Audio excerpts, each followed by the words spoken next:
السلام عليكم، ازي حضراتكم عاملين ايه؟ فيديو جديد معانا مع فيديوهاتنا ازاي نشطب شقتك.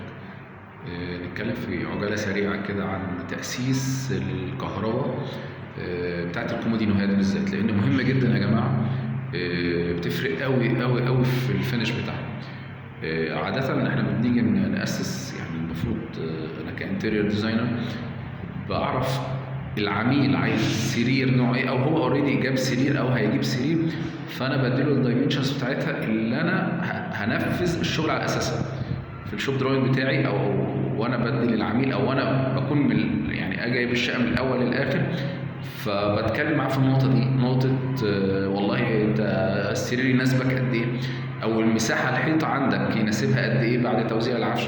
فعندي السرير 160 170 180 اللي هو كينج سايز، ده بالنسبه للاوضه الماستر.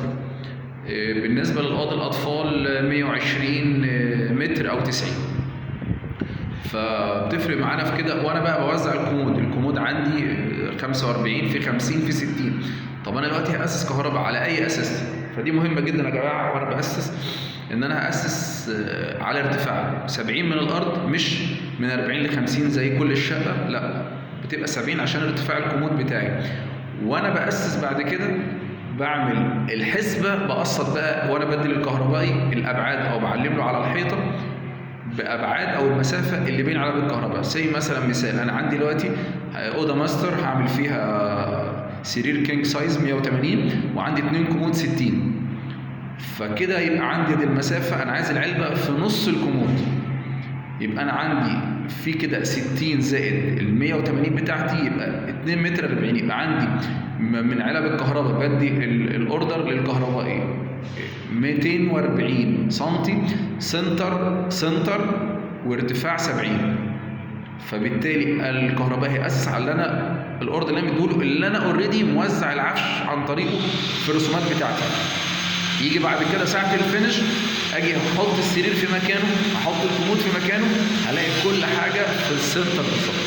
شكلها حلو، شكلها شيك، شكل راقي جدا، بيبين الشغل اللي معمول شغل حلو ولا اي كلام وخلاص. كل ارض العرب صابون يعني. فان شاء الله باذن الله يعني مهمة جدا جدا النقطة دي، وان كانت عند ناس بسيطة، بس الحسبة البسيطة دي لما بنعملها وبنظبطها فعلا بتفرق معانا كتير جدا في الفينش. شكلها شيك، شكلها حلو، وهتلاقوا يعني صور من شغل كتير على صفحتي على الفيسبوك، في صور كتير جدا لأوض نوم فيها التريك اللي بقول لحضراتكم عليه. ربنا يملأ بيوتكم ان شاء الله خير وبركة. فيديو جديد وزي تشطب شقتك. السلام عليكم.